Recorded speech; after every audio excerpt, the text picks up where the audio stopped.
नमस्कार, मी धनंजय उंडे आणि स्पर्धा मंच या डिजिटल प्लॅटफॉर्मवर आपले स्वागत आहे. तर आपण पाहत आहोत महाराष्ट्राचा भूगोल. महाराष्ट्राचा भूगोल या टॉपिकमध्ये आपला पुढील घटकाचं नाव आहे पहा, महाराष्ट्रातील पर्यटन. आपण सुरू करूया. बघा, पहिला मुद्दा काय आहे? पर्यटनाची व्याख्या जर पाहायची गेली तर काय बघा, 24 तासापासून 6 महिन्यापर्यंत तुम्ही ज्या स्वतःच्या नेटिव्ह प्लेस पासून दुसरीकडे जाण्यासाठी काही काळ वास्तव्य करत असाल तर त्या स्थलांतरणाला काय म्हटलं जातं? पर्यटन म्हटलं जातं. आणि पर्यटन या शब्दामधून एक गोष्ट लक्षात घ्यायची, पर्यटन हे तात्पुरतं असतं. म्हणजे 6 महिन्या बघा, 6 महिन्यापर्यंतचा कालावधी का दिलाय? जर तुम्ही एखाद्या भागामध्ये 6 महिन्यापेक्षा जर जास्त कालावधीसाठी जर राहत असाल तर तुम्ही त्या भागाचे नागरिक झालात किंवा वास्तव्यास गेलास असा अर्थ घेतला जातो. त्यामुळे पर्यटनाची जी कमाल मर्यादा आहे ती तुमची 6 महिन्याची आहे. तर आता ह्यातला पुढचा मुद्दा बघूया आपण, जो आपल्याला महाराष्ट्राच्या पॉईंट ऑफ व्ह्यू महत्वाचा आहे. मुद्द्याचं नाव आहे महाराष्ट्र पर्यटन धोरण 2006. बरोबर. भारताचा विचार केला आणि त्याच्यात जर महाराष्ट्राचा विचार केला तर महाराष्ट्रामध्ये सांस्कृतिक आणि ऐतिहासिक पर्यटनाला खूप मोठा वाव आहे. ह्या पर्यटनाचा फायदा घेण्यासाठी, म्हणजे सर्वांना फायदा करून देण्यासाठी महाराष्ट्र शासनाने जे धोरण जाहीर केलं होतं त्या धोरणाचं नाव आहे बघा, महाराष्ट्र पर्यटन धोरण 2006. बरोबर. आता बघा, ह्यातली पहिली डेट आहे तुमची अंमलबजावणीची. प्रश्न कशावर येतो? तुमच्या अंमलबजावणीवर येतो, घोषवाक्यावर येतो आणि कृती योजना आहे. त्यामुळे ह्या 3 गोष्टी आपल्याला लक्षात घ्यायच्यात. आता बघा, पहिली गोष्ट आहे तुमची अंमलबजावणीची तारीख. काय बघा, 1 नोव्हेंबर 2006. आता 1 नोव्हेंबर 2006 ही तारीख लक्षात ठेवण्यासाठी एक ट्रिक आहे. बघा काय करायचंय आपल्याला, 1 नोव्हेंबर ही तारीख प्लस 1956. आता ही जी तारीख आहे ना, ही आपल्याला माहिती आहे, जर आपण महाराष्ट्राचा भूगोलाचा अभ्यास, महाराष्ट्राचा इतिहासाचा अभ्यास करत असताना 1 नोव्हेंबर 1956 रोजी काय झालं होतं? द्विभाषिक महाराष्ट्राची निर्मिती झाली होती. द्विभाषिक म्हणजे कोणत्या? मराठी आणि गुजराती बोलणाऱ्या राज्याची निर्मिती केली होती. त्याची तारीख होती तुमची 1956. त्यामध्ये तुम्ही 50 वर्ष ऍड केलं तर तुमचे होतं 2006. म्हणजे एका तारखेच्या रेफरन्सने तुम्ही काय करू शकताय? तुमचे 2 बिट्स कव्हर होतात. महाराष्ट्राच्या द्विभाषिक महाराष्ट्राच्या स्थापनेनंतर 50 वर्षांनी आपण काय केलंय? आपलं महाराष्ट्र पर्यटन धोरण जाहीर केलेलं आहे. आणखी जर तुम्हाला इतिहासात मागे जायचं असेल तर 1 नोव्हेंबर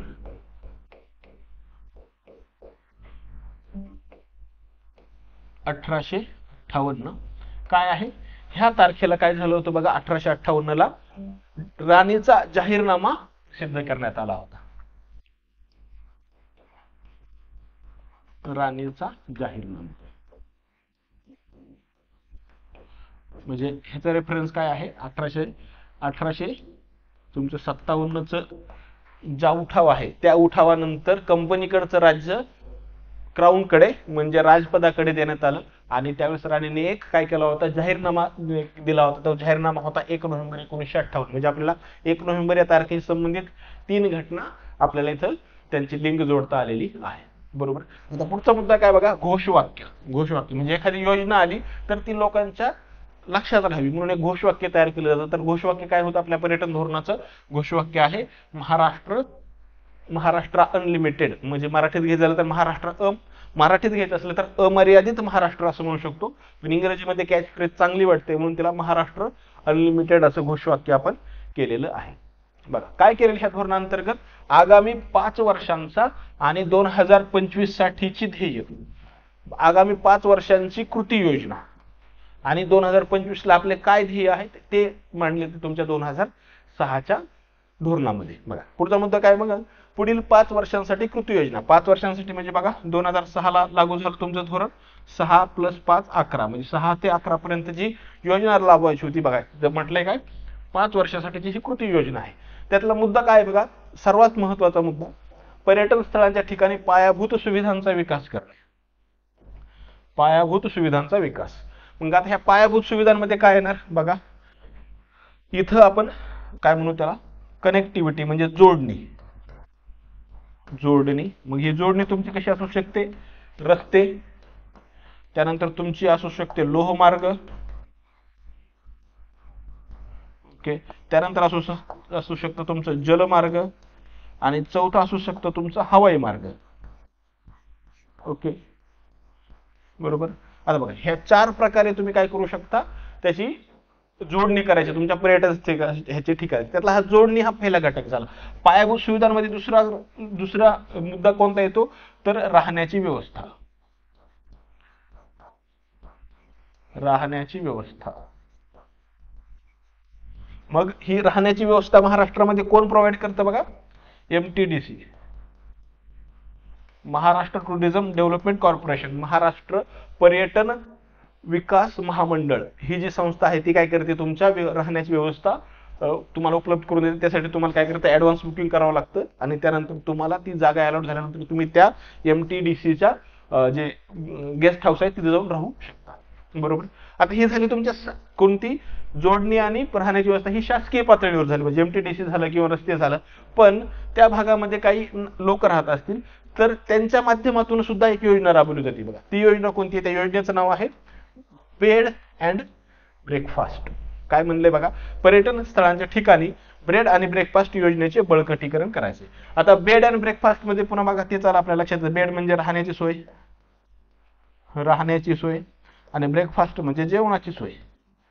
म्हणजे काय करायचं, ह्या योजनेअंतर्गत त्या भागामध्ये राहणाऱ्या नागरिकांच्या मदतीने जे पर्यटक येणार आहेत त्यांच्यासाठी राहण्याची आणि जेवणाची सोय उपलब्ध करून द्यायची आहे. आपल्याला उदाहरण जर द्यायचं झालं तर तुम्ही जर रायगड किल्ल्यावर गेला तर रायगड किल्ल्याच्या पायथ्याशी तुम्हाला काय दिसतात, भरपूर हॉटेल्स दिसतात आणि तिथेच तुम्हाला राहण्यासाठी सुद्धा कॉटेजची सुद्धा सुविधा उपलब्ध होते. सेम तुमचं लागू होतं सिंहगडावर. सिंहगडापासून पुणे जवळ असल्यामुळे राहण्याच्या सोयीची गरज पडत नाही, पण तेथे सिंहगडाच्या पायथ्यावर किंवा सिंहगडचा एक टिप्पा पार केल्यानंतर तुम्हाला तिथे खूप मोठ्या प्रमाणात हॉटेल दिसतात. म्हणजे तिथे काय करतात, ती तुमच्या ब्रेकफास्टची सुविधा तुम्हाला उपलब्ध करून देतात. त्यानंतर पुढचा मुद्दा आहे बघा, सांस्कृतिक पर्यटनावर भर देणे. बघा, सांस्कृतिक पर्यटनावर भर द्यायचं म्हणजे आता महाराष्ट्राचा जर विचार केला बघा, सांस्कृतिक पर्यटन आणि धार्मिक पर्यटन ह्या दोन गोष्टींना आपण काय करू शकतो, पॅरलल वापरू शकतो. मग बघा काय होतंय, बघा त्यामधला मुद्दा, महाराष्ट्रामध्ये किती आहेत तुमचं, 5 ज्योतिर्लिंग आहेत,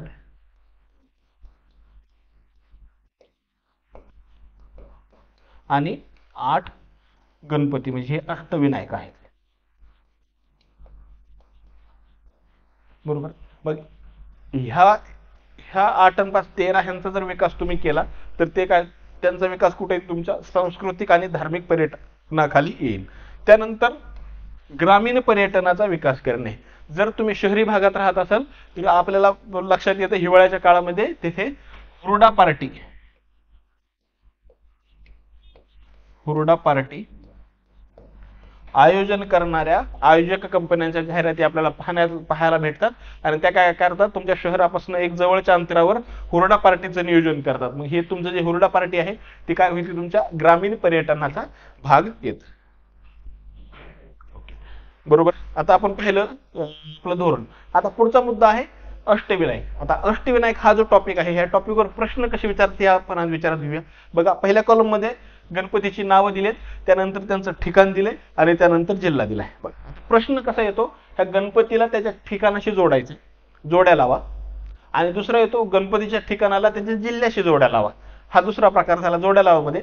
तिसरा प्रश्न येतो की खालीलपैकी कोणत्या जिल्ह्यामध्ये अष्टविनायकाचे ठिकाण आहेत, म्हणजे 3 नाव लक्षात ठेवायचे आपल्या जिल्ह्याचे, पुणे, अहमदनगर, रायगड. म्हणजे प्रश्न असा येऊ शकतो खालीलपैकी कोणत्या जिल्ह्यांमध्ये अष्टविनायकाची स्थाने आढळून येतात. मग हे पुणे, अहमदनगर, रायगड देतील आणि त्याशिवाय आणखी एक एक्स्ट्रा जिल्हा देतील. उदाहरणार्थ आपण असं धरू, तुम्हाला दिले त्यांनी एक ठाणे जिल्हा दिलाय, तर आपल्याला काय करायचं, त्यातनं ठाणेला वगळायचं, हे 3 जिल्ह्यामध्ये आहेत. किंवा प्रश्न असा येऊ शकतो खालीलपैकी कोणत्या जिल्ह्यामध्ये अष्टविनायक नाहीये. म्हणजे पुन्हा आपण उदाहरण घेऊ ठाण्याचं, 1 नंबरला ठाणे दिले, 2 नंबरला पुणे दिले, 3 नंबरला अहमदनगर, 4 नंबरला रायगड. म्हणजे ठाण्यामध्ये नाहीये, म्हणजे आहे किंवा नाही ह्या अँगलने सुद्धा प्रश्न विचारला जातो. तर आपण पाहूया आता पहिल्यापासून. बघा, पहिला आहे तुमचं महागणपती. हे कुठं आहे, रांजणगाव मध्ये आहे, रांजणगाव आणि पुणे. आता हे रांजणगाव कुठं बघा, तुमच्या नगर पुणे हायवे जो आहे त्या हायवेवर रस्त्यालाच, म्हणजे नगरकडून पुण्याकडे जाताना तुमच्या डाव्या बाजूला रस्त्यावरून तुम्हाला ते मंदिर दिसतं, त्याचं नाव आहे महागणपतीचं. बरोबर. तर बघा आपण सांगितलं पुणे. आता पुणे जिल्ह्याच्या दृष्टिकोनातून विचार करायचा. बघा हे किती आहेत, पुण्यामध्ये एकूण 5 गणपती आहेत. अष्टविनायक मधले 5 फक्त तुमच्या एकट्या पुण्यामध्ये आहेत. तर दुसरा कोणता आहे बघा, मग विघ्नेश्वर, हे ओझरला आहे, विघ्नेश्वर ओझर. गिरिजात्मक लेण्याद्री, चिंतामणी, थेऊर, मयुरेश्वर तुमचं मोरगाव. बरोबर, हे 5 नावं लक्षात ठेवायचे. त्यानंतर पुढचं बघा, अहमदनगरमध्ये एकच आहे, सिद्धविनायक सिद्धटेक. त्यानंतर बल्लाळेश्वरचं पाली आणि वरदविनायकचं महड. बरोबर, आता हे नावं तर लक्षात ठेवली, पण 8च्या 8 नावं बघा. ते तुम्हाला पुण्याचा प्रवास जास्त झाला असेल 2-3 वेळा तुमच्या लक्षात येईल, त्यामुळे रांजणगावला आहे महागणपती, हे लक्षात राहू शकतं. आता 8च्या 8 नाव लक्षात ठेवण्यापेक्षा तिथल्या काही ट्रिक लक्षात घ्यायचे असेल बघा, सगळं लक्षात करायचं नाही. इथं बघा हे काय म्हटलंय, मयुरेश्वर. मयूर म्हणजे काय असतो, मोरच असतो ना, आणि इथं ते कुठं आहे तुमच्या मोरगावमध्ये, त्यामुळे हा तुमचा प्रश्न निकाली निघाला. मयुरेश्वर मोरगावला आहे. त्यानंतर सिद्धटेक, इथं बघा सिद्धटेक, हे सिद्धिविनायक नाव आहे आणि हे तर सिद्ध आहे, म्हणजे ह्या दोन्हीतला शब्द तुमचा कॉमन कोणता निघतोय, सिद्ध निघतोय, आणि त्यावरून तुम्ही त्याची जोडी लक्षात ठेवू शकता. आणि आणखी एक गोष्ट लक्षात ठेवायची की तुमचा सिद्धटेक सिद्धिविनायक हा तुमचा एकच आहे, म्हणजे कुठे एकच म्हणजे ते अहमदनगर जिल्ह्यामध्ये. त्यामुळे प्रश्नांचं स्वरूप कसं असणार आहे की जोड्या लावा, आणि जोड्या लावताना तुम्हाला हे 2 नाव लक्षात ठेवायचे. महागणपती तुमचा लक्षात ठेवायचा आहे रांजणगावच्या अँगलनं, आणि मग त्यानुसार तुम्हाला उत्तर त्याचं काढायचं आहे. ओके, पुढचा मुद्दा बघूया आपण काय आहे. देवीची शक्तिपीठ. किती देवींचे नाव आहेत, 1 2 3 4. महाराष्ट्रामध्ये एकूण जे 4 देवींचे ठिकाण आहेत त्यांना एकूण 3.5 पीठ असं म्हटलं जातं. 3.5 का, बघा इथं लिहिलं मी, सप्तशृंगी आहे ते अर्धपीठ मानलं जातं, म्हणून 1 2 3 आणि हे अर्ध 3.5 पीठ आहे. प्रश्न पुन्हा तोच येतो, देवीचं ठिकाण कुठं आहे, देवी कोणती आहे त्याचं ठिकाण, ह्यांच्या जोड्या लावायच्या, जिल्ह्याच्या संदर्भात सुद्धा जोड्या लावायच्या, असा प्रश्न येऊ शकतो. आपण पाहूया. बघा, महालक्ष्मी आपल्याला माहिती आहे सर्वांना, महालक्ष्मी कुठे, कोल्हापूरमध्ये आहे, तालुका करवीर आहे, आणि पुन्हा एकदा कोल्हापूर आहे. आता बघा, कोल्हापूर जिल्ह्याचं एक वैशिष्ट्य म्हणजे असं आहे की कोल्हापूरमध्ये करवीर नावाचं असं कोणतं ठिकाण नाहीये, फक्त त्या जिल्ह्याला नाव, तालुक्याला नाव देताना त्याला करवीर केले, म्हणजे करवीर नगरी म्हणजे कोल्हापूर, असं त्याला पॅरलली शब्द वापरला जातो. पण करवीर, आता कसं तालुक्याचं ठिकाण म्हणजे ऍक्च्युअली ते प्लेस असतं, पण हे करवीर असं कोणतं ठिकाण नाहीये, त्याला कोल्हापूरलाच करवीर म्हणतात. पण फक्त तुमच्या आपल्या प्रशासकीय सोयीसाठी त्या तालुक्याला नाव काय देण्यात आलेलं आहे, करवीर नाव दिलेलं आहे. पुण्याचा जिल्हा तुमचा कोल्हापूर येईल. बघा पुढचा आहे, देवी आहे तुळजापूरची, ठिकाण आहे तुळजापूर, तुळजाभवानी तुळजापूर, तालुका उस्मानाबाद, हे लक्षात घ्यायचे तुम्हाला. बरोबर, त्यानंतर पुढचा आहे रेणुका, हे आहे तुमच्या माहूरगडला, पुन्हा ठिकाण तालुका आहे माहूर, आणि नांदेड आहे. त्यानंतर शेवटचा आहे तुमचा सप्तशृंगी, अर्धपीठ म्हटलंय, ह्याचं ठिकाण आहे सप्तशृंगीचं डोंगर आहे, कळवण तालुका आणि नाशिकमध्ये आहे. म्हणजे प्रश्न तुमचा कशाशी येऊ शकतो, बघा, महालक्ष्मी हे देवीचं ठिकाण कोणत्या जिल्ह्यामध्ये आहे, तर मग कोल्हापूर, उस्मानाबाद, नांदेड, नाशिक, तर उत्तर तुमचं कोल्हापूर येईल. किंवा जोड्या लावायच्या अँगलने सुद्धा हा प्रश्न विचारला जाऊ शकतो. असाही प्रश्न होऊ शकतो, खालीलपैकी कोणते देवीचे पीठ हे अर्धे पीठ मानले जाते, तर तू कोणतं आहे तुमचं हे सप्तशृंगीचं जे पीठ आहे तिला काय म्हटलं जातं, अर्धपीठ म्हणून ओळखलं जातं. पुढचा मुद्दा आहे ज्योतिर्लिंग. बघा, मी तुम्हाला ऑलरेडी सांगितलंय किती भारतामध्ये एकूण किती 12 ज्योतिर्लिंग आहेत, आणि त्यातले तुमचे 5 महाराष्ट्रामध्ये आहेत. बघा, तुमचं 1 2 3 4 5, हे 5 कुठे आहेत तुमचे महाराष्ट्रामध्ये आहेत. ह्यांच्याशी प्रश्न कोणता येतो, ज्योतिर्लिंगाच्या जिल्ह्याबरोबर जोडी लावायची आहे.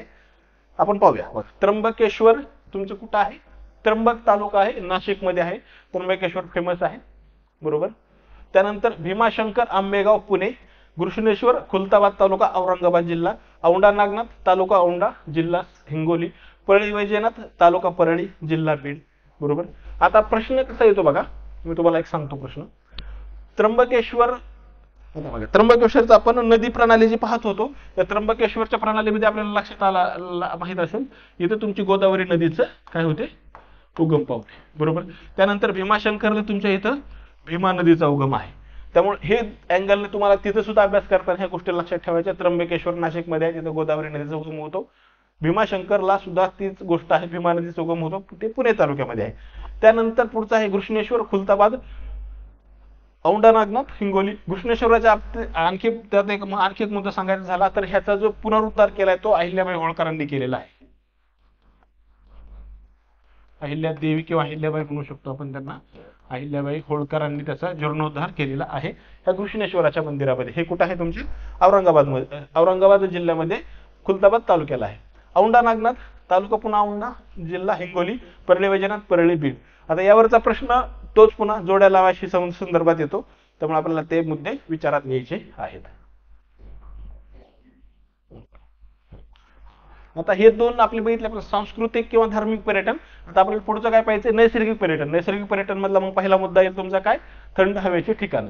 आता थंड हवेच्या ठिकाणामध्ये प्रश्न पुन्हा तोच येतो की जोड्या लावा, जिल्हा दिलेला असेल ठिकाण कुठं आहे, जिल्हा दिलेला असेल ठिकाण कुठं आहे, हे जोड्या तुम्हाला लावायच्यात. आपण पाहूया. बघा पहिलं आहे तुमचं पुणे जिल्ह्यामध्ये, बरोबर, लोणावळा, खंडाळा आणि माळशेज हे तीन तुमचे कुठं आहेत, पुणे जिल्ह्यामध्ये आहेत. त्यानंतर साताऱ्यामध्ये बघा हे तुमचं महाबळेश्वर आणि पाचगणी हे दोन ठिकाण आहेत, हे शेजारीच आहेत एकमेकांच्या. त्यानंतर माथेरान तुमचं रायगडमध्ये. बघा ह्या संदर्भात माझ्या भरपूर जणांच्या पाहण्यात आल्या, लक्षात आलंय माझ्या सुद्धा, की माथेरान बरोबर रायगड जिल्ह्याची जोडी लावताना जरा थोडे आपल्या लक्षात राहत नाही. आपल्याला प्रत्येकाला वाटतं की हे पुण्यापासून जवळ आहे, पुण्यात असू शकतं किंवा मुंबईत असू शकतं, तर नाही, हे कुठं आहे तुमचं लक्षात ठेवायचं. तुम्हाला माथेरान तुम्ही स्पेसिफिक लक्षात ठेवायचे रायगड जिल्ह्यामध्ये आहे. त्यानंतर पन्हाळा माहिती आहे सर्वांना, कोल्हापूर जिल्ह्यामध्ये आहे. पन्हाळा किल्ला सर्वांना माहिती आहे कोल्हापूर जिल्ह्यामध्ये आहे. त्यानंतर आंबोली आहे सिंधुदुर्गमध्ये. आपण ज्यावेळेस महाराष्ट्रातील पर्यटनाचा अभ्यास करत होतो त्यावेळेस आपण पाहिलं होतं की इथं किती 704 सेंटीमीटर पाऊस पडतो आणि हा महाराष्ट्रातील सर्वाधिक पाऊस पडणारं ठिकाण आहे. हे तुमचं कुठं आहे, सिंधुदुर्गमध्ये आहे. भंडारदरा हे तुमचं कुठं आहे, अहमदनगरमध्ये आहे. जव्हार हे तुमचं ठाण्यामध्ये नाही, इथं हे पालघर पाहिजे होतं, इथं पालघर मधला तालुका आहे जव्हार आणि ते ठिकाण सुद्धा आहे.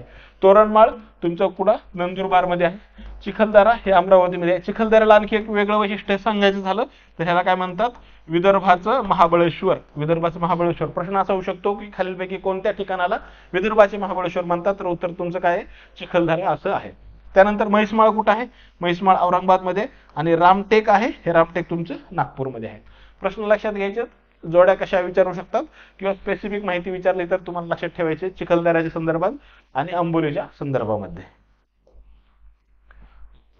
पुढचा मुद्दा आहे तुमचं अभयारण्य. पुन्हा अभयारण्यामध्ये आपल्याला लक्षात काय ठेवायचे, त्यांचा प्रश्न हाच येतो, जोड्या लावण्याच्या संदर्भात प्रश्न येतो. बघा पहिला मुद्दा बघू आपण, ताडोबा अंधारी हे तुमचं कोणतं जिल्हा कोणता, चंद्रपूर आहे, त्यामध्येच आहे. त्यानंतर नागझिरा आहे, हे गोंदियामध्ये आहे. माळढोक आहे, सोलापूरमध्ये आहे. बघा माळढोकचं पुढे जाऊन आपल्याला रेफरन्स सिरीज त्यावेळेस आताच पुन्हा एकदा सांगून ठेवतो, याचे सर्वात कमी क्षेत्रफळ असणार आहे 1.98 km², 1.98 चौरस किलोमीटर क्षेत्रफळ आहे याचं. मेळघाट अमरावती हे तुमचं कोणतं आहे, हा तुमचा व्याघ्र प्रकल्प आहे. व्याघ्र प्रकल्प आहे अमरावतीमध्ये. सागरेश्वर सांगली हे तुमचं काय आहे, पक्षी अभयारण्य आहे, सांगली जिल्ह्यामध्ये येतं. टिपेश्वर यवतमाळमध्ये. येडशी रामलिंग हे तुमचं उस्मानाबाद मध्ये येतं. फणसाड रायगड, कर्नाळा रायगड, नांदूर मधमेश्वर पुन्हा हे पक्षी आहे, हे कुठं तुमचं नाशिक मध्ये येतं. अनेर नंदुरबार, चपराळा गडचिरोली, नरनाळा अकोला. नरनाळा आणि कर्नाळाच्या संदर्भात मुलांचा गोंधळ होतो असं माझ्या लक्षात आलं आजपर्यंत. तुम्हाला लक्षात ठेवायचं की तुमचं हे कर्नाळा रायगडमध्ये आहे, तर नरनाळा हे तुमच्या अकोल्यामध्ये आहे, बरोबर. ह्या दोन गोष्टी फक्त लक्षात ठेवायला ना, तर तुमचं कन्फ्युजन कमी होऊ शकतं, जेणेकरून तुमचा मार्क जाणार नाही.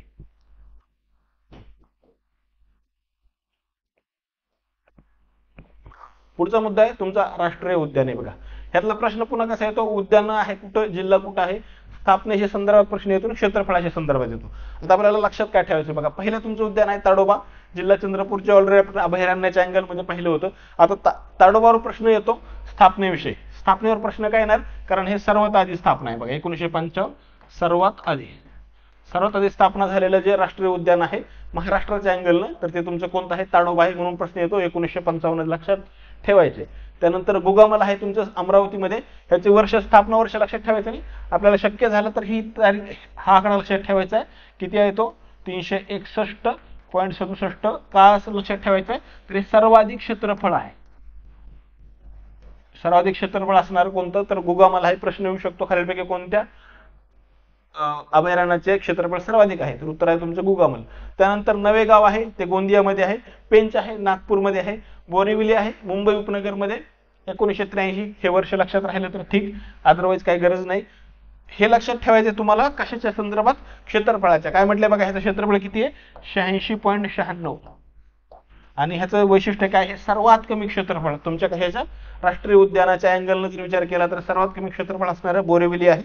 ते तुमचं 1983 ला स्थापना आहे, त्याची आकडा लक्षात ठेवायचा 86.96. त्यानंतर पुढचं आहे चांदोली. चांदोलीमध्ये प्रश्न येतो, त्याच्या स्थापने जर लक्षात राहिली तर हरकत नाही, कारण हे सर्वात शेवटचं आहे. 1985 बरोबर. पण प्रश्न येतो की चांदोली उद्यान तुमचं राष्ट्रीय उद्यान कोणत्या जिल्ह्यामध्ये आहे, म्हणजे त्याचा विस्तार कुठे आहे. तर लक्षात ठेवायचं कोल्हापूर, सातारा, सांगली आणि रत्नागिरी या 4 जिल्ह्यांमध्ये त्याचा विस्तार झालेला आहे. प्रश्न असाच येतो की चांदोली कोणत्या जिल्ह्यामध्ये विस्तारित आहे. शक्य झालं तर त्याचे स्थापना वर्ष लक्षात ठेवायचे. स्थापना वर्ष आहे तुमचं 1985. ओके. आता बघा हे झालं तुमचे अभयारण्याच्या संदर्भात, उद्यान आणि अभयारण्य. आता पुढचा मुद्दा आहे लेण्या. महाराष्ट्रामध्ये तुम्हाला खूप मोठ्या प्रमाणावर बौद्ध आणि जैन धर्माच्या आणि तसेच हिंदू धर्माच्या लेण्या आढळून येतात. त्यातले आपण आता पहिल्या लेणी, एकूण आपल्याला 4 लेण्यांचा अभ्यास करायचा आहे ज्या महत्त्वाच्या आहेत. संख्या खूप जास्त आहे पण ज्यावर प्रश्न विचारला जातो अशा आपण 4 महत्त्वाच्या लेण्यांचा विचार करणार आहोत. पहिली लेणी तुमची बघा कान्हेरी लेणी. बघा काय म्हटलंय, कान्हेरी हा शब्द संस्कृत शब्द कृष्णगिरी, कृष्णगिरीपासून तयार झाला तुमचा कान्हेरी बरोबर. कृष्णगिरीचं अपभ्रंश होऊन कान्हेरी तयार झालाय आणि त्याचा अर्थ काय आहे, काळा पर्वत. काळा पर्वत असं त्याचा अर्थ होतो कृष्णगिरीचा, कान्हेरी अपभ्रंश आहे. त्यानंतर काय म्हटले बघा, कान्हेरी लेणी संकुल बौद्ध धर्माशी संबंधित आहे. प्रश्न होऊ शकतो कान्हेरी लेणी संकुल कोणत्या धर्माशी संबंधित आहे, उत्तर तुमचं बौद्ध आहे. या ठिकाणी मोठ्या प्रमाणावर काय लेण्या, चैत्य आणि विहार. आता हे लेण्या, चैत्य, विहार हे तुमचं कॉमन शब्द आहे पण प्रश्न बौद्ध धर्माशीच येऊ शकतो. आता बघा तिथं खूप साऱ्या लेण्या आहेत पण त्यातल्या आपल्याला लक्षात ठेवायच्यात एकूण 4 म्हणजे त्यावर प्रश्न कदाचित येऊ शकतो. जी लेणी क्रमांक 1 आहे ती आहे मठ आहे, बौद्ध मठ. बौद्ध मठाला विहार असे म्हणतात. 1 नंबर तुमचं विहार आहे. त्यानंतर लेणी क्रमांक 2 आहे, त्या लेणीचं नाव आहे अवलोकितेश्वर. बघा अनुकंपाचे प्रतिनिधित्व करणारे बोधिसत्व. प्रश्न येऊ शकतो जोड्या लावा म्हणून. पहिलं तुमचं विहार आहे, दुसरं तुमचं अवलोकितेश्वर आहे, 3 नंबर बौद्ध मूर्ती आणि चैत्यगृह आहे, 34 नंबर तुमचं काय आहे रंगवलेलं छत आहे. हे लक्षात राहिलं तर ठीक, अदरवाईज लक्षात ठेवायचं आहे. ह्यातलं सर्वात महत्वाचं जे विचारलं तर हे विचारू शकतं. लेणी क्रमांक 2 अवलोकितेश्वर लेणी कितव्या क्रमांकाची आहे किंवा खालीलपैकी कोणत्या लेणीमध्ये अवलोकितेश्वराचं तुम्हाला बोधिसत्व आढळून येतं, तर उत्तर तुमचं असणार आहे लेणी क्रमांक 2 मध्ये बरोबर.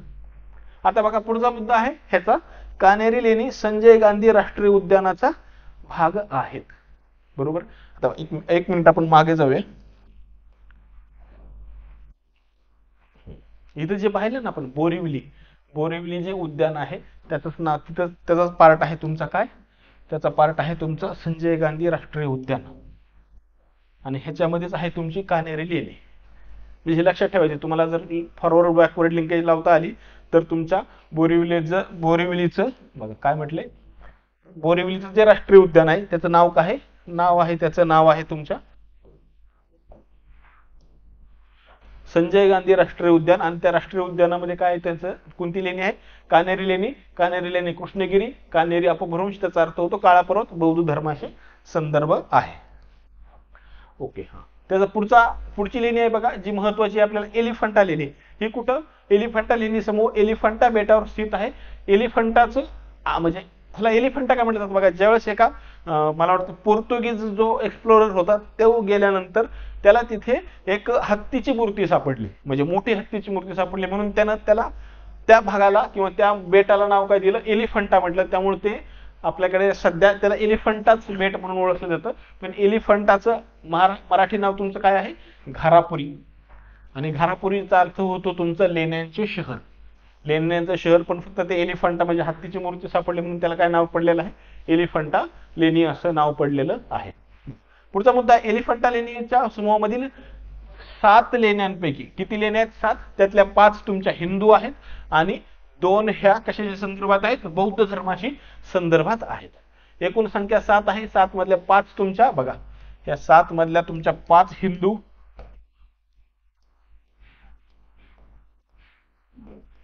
आणि 2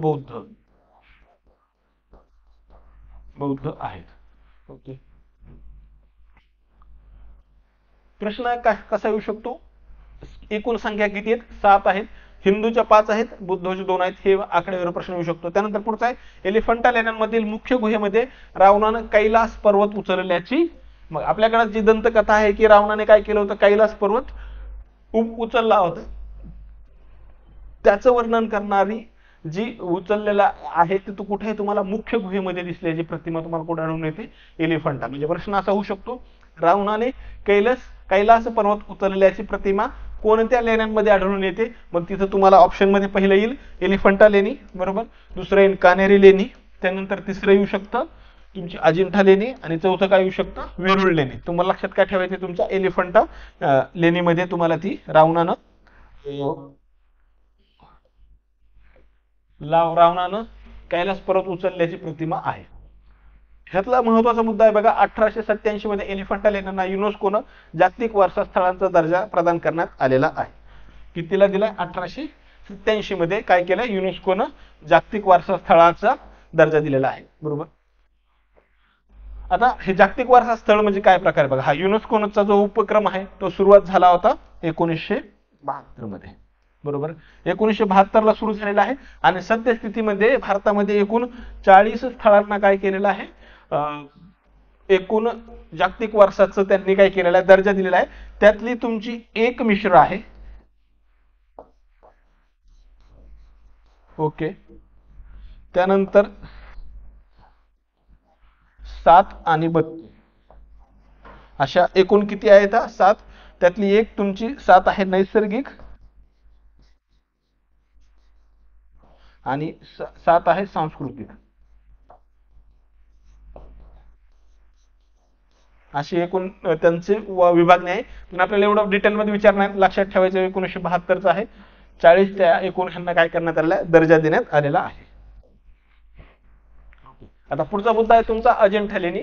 बघा ह्यात काय प्रश्न येऊ शकतो, अजिंठा लेणी मध्ये एकूण संख्या किती आहे, लेण्यांची संख्या किती आहे? 30 आहे. 30 आणि त्यातलं पुन्हा 5 हे चैत्य हिनयान पंथाचे आणि 25 हे विहार महायान पंथाचे आहेत, बरोबर.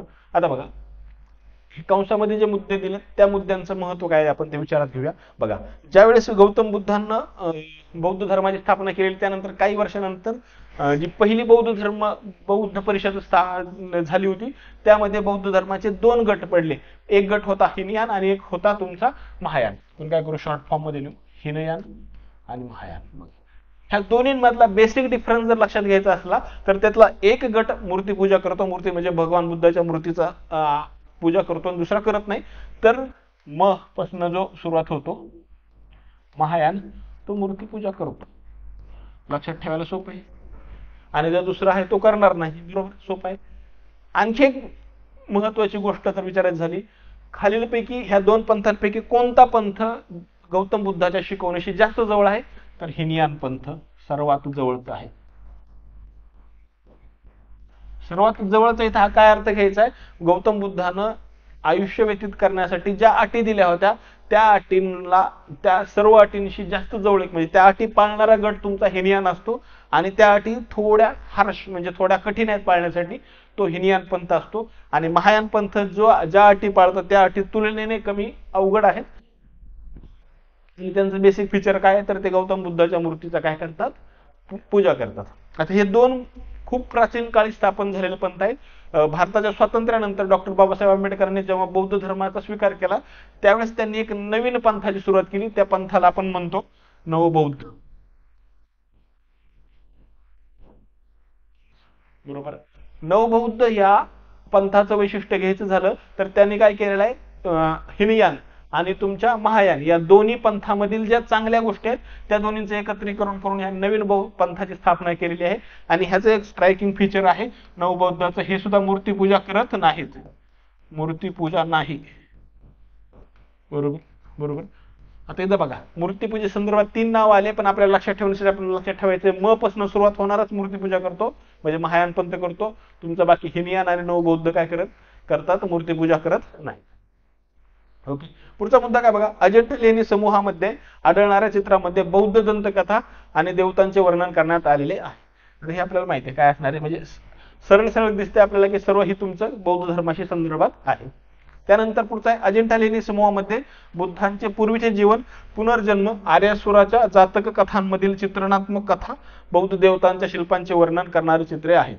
म्हणजे थोडक्यात अजिंठा लेणी ही तुमची संपूर्णपणे बौद्ध धर्माशी संबंधित आहे, आणि बौद्ध धर्माशी संबंधित असणाऱ्या अनेक घटना आणि चित्रकथा यांचं तिथं तुम्हाला वर्णन आढळून येतं. त्यानंतर पुढचा मुद्दा आहे बघा, 1983 मध्ये अजिंठा लेण्यांना युनेस्कोच्या जागतिक वारसा स्थळांचा दर्जा प्रदान करण्यात आलेला आहे. बघा ही डेट आपल्याला महत्वाची आहे. आता मी तुम्हाला ऑलरेडी सांगितलंय की सुरुवात झाली होती 1972 ला युनेस्कोनं दर्जा द्यायला सुरुवात केली होती आणि 1983 मध्ये भारतामधील एकूण 4 ठिकाणांना दर्जा देण्यात आला होता. किती? 4. त्यातले 4 तुमचे कोणते आहेत बघा. तुमची पहिली आहे अजिंठा, महाराष्ट्राचा संदर्भ घेतोय आपण. त्यानंतर वेरूळ, ह्या 2 महाराष्ट्रातल्या, आणि आणखी 2 यांना देण्यात आला होता. तुमचं एक होतं ते ताजमहाल आणि आग्रा किल्ला.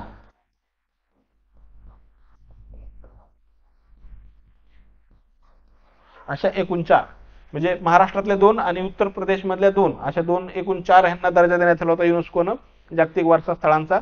संख्या 4 आहे. महाराष्ट्रातली 2 अजिंठा लेणी, वेरूळ लेणी, उत्तर प्रदेश मधलं ताजमहाल आणि आग्रा किल्ला, या चौघांना काय केलं होतं 83 मध्ये दर्जा देण्यात आला होता. ओके. पुढचा मुद्दा आहे बघा आपला वेरूळची लेणी. बघा आता काय आहे, तिथे पाहिलं आपण एकूण लेण्यांची संख्या 30 होती, इथं संख्या वाढलेली आहे, 34 झालेली आहे. आणि ह्यातला मुद्दा काय तुमचा पहिला दुसरा 83 मध्ये, तो ऑलरेडी मी तुम्हाला सांगितलंय. 1983 मध्ये काय करण्यात आलं होतं, वेरूळच्या लेण्यांना युनेस्कोनं जागतिक वारसा स्थळांचा दर्जा प्रदान करण्यात आलेला आहे. बरोबर. त्यानंतर अजिंठा 100% तुमची बौद्ध धर्माशी संदर्भात आहे. त्यानंतर तुम्ही ऑलरेडी पहिली तुमची कानेरी, ती सुद्धा बौद्ध धर्माशी संदर्भात आहे. त्यानंतर आपण पाहिली एलिफंटा, तिथं हिंदू आणि बौद्ध धर्माशी. ही जी वेरूळची लेणी आहे, लेणी समूह आहे, हे एकूण 3 धर्माशी संदर्भात आहेत. बघा बौद्ध, हिंदू आणि जैन, एकूण संख्या 34 आहे. किती आहेत प्रश्न याच्याशी येऊ शकतो की बौद्ध धर्मीय लेण्या किती आहेत, हिंदू किती आहेत आणि जैन किती आहेत. तर लक्षात ठेवा 12, 17 आणि 5 ह्या लक्षात ठेवायच्या. आता ह्या लक्षात कशा ठेवायच्या, तर मी सांगतो तुम्हाला. बघा हे बौद्ध 12, हे ब आणि बा आणि बौ तुम्ही त्याच्याशी कनेक्ट करू शकता. त्यानंतर जैन 5 आहेत. बघा आता जैन 5 लक्षात कसं ठेवायचं, जैन धर्माचं पालन करताना बघा एकूण 24 तीर्थंकर होऊन गेलेत. त्यातल्या 23 तीर्थंकरांनी आजपर्यंत जे तत्व मांडले होते त्यांची संख्या एकूण 4 होती. त्यानंतर ज्यावेळेस महावीर गौतम तीर्थंकर झाले 24वे, त्यांनी एक 5वं एक तत्व सांगितलं. त्या तत्वाचं, तो तत्व कोणतं होतं ह्यांनी सांगितलेलं, मला वाटतं ते विवाह न करण्याचं, अविवाहित राहण्याचं तत्व सांगितलं तुमच्या महावीर वर्धमान महावीरांना. मग त्यांची संख्या झाली एकूण 5. त्यामुळे मग 5 तुमच्या तत्व आहेत, म्हणून ते जैन धर्माशी संदर्भात आहे. हे 2 लक्षात ठेवले तर तुमच्या लक्षात येतील. संख्या हिंदूंची किती आहे, हिंदू धर्मीय लेण्यांची 17 आहे. एकूण 17, 12 आणि 5 34 होतात. आता ह्यांचा क्रम बघा, क्रमानुसारच लक्षात येते आपल्याला.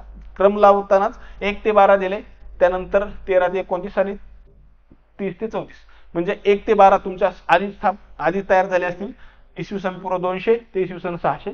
त्यानंतर हिंदू इसवी सन 500 ते 900, जैन इसवी सन 800 ते 1000. म्हणजे जशी स्थापना झाली तसा त्यांना क्रम देण्यात आलेला. एकूण संख्या 34 आहे. अशा तऱ्हेने आपण महाराष्ट्रातील पर्यटन हा टॉपिक संपवलेला आहे. आपण पुढच्या लेक्चरमध्ये पाहणार आहोत मानवी भूगोल हा घटक. भेटूया लवकरच. धन्यवाद.